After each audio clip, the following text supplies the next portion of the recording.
L'ami des jeunes, des familles démunies, des artistes, plusieurs pseudonymes à son endroit.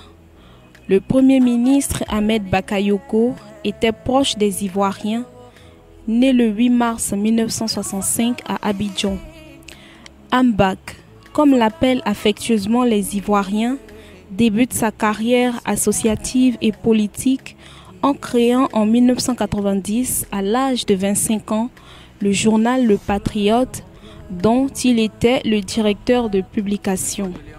À 28 ans, il prend les commandes de la première radio privée commerciale de Côte d'Ivoire, Radio Nostalgie, puis en 2000, il devient le PDG de Nostalgie Afrique. Il est élu président du Conseil national des patrons de presse de Côte d'Ivoire en 2001. Ahmed Bakayoko vient à la politique par le militantisme estudiantin. Il occupe de nombreuses responsabilités à la tête de différentes associations d'étudiants, comme l'Amicale des élèves et étudiants ivoiriens au Burkina Faso en 1986, ou la jeunesse estudiantine et scolaire du PDCI en 1990 qu'il préside. Pour la première fois ministre en 2003, il entre dans le gouvernement d'union nationale à la faveur des accords de Marcoussis.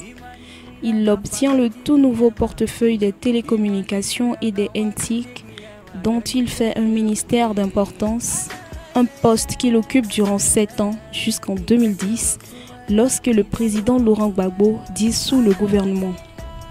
En 2016, Ahmed Bakayoko est élu député de la circonscription de Séguéla, la région dont il est originaire. Maire de la célèbre commune d'Abobo, très rapidement, il réussira à changer le visage de cette commune qui était jusque-là peu fréquentable. Pendant plusieurs années, il a occupé le poste de ministre de l'Intérieur. Son succès à la tête de ce département est un atout à la victoire de Alassane Ouattara lors des élections présidentielles de 2015. Son mentor, qui par la suite le nommera ministre de la Défense en 2017. Au décès du Premier ministre Amadou Gon Coulibaly en juillet 2020, le président ivoirien lui confie les responsabilités de Premier ministre en plus de celles de la Défense, des charges qu'il occupera jusqu'à son décès en mars 2021. S'il n'est de notoriété que nul n'est parfait, le Premier ministre Ahmed Bakayoko était un homme au grand cœur, humble et travailleur qui a marqué l'esprit des Ivoiriens.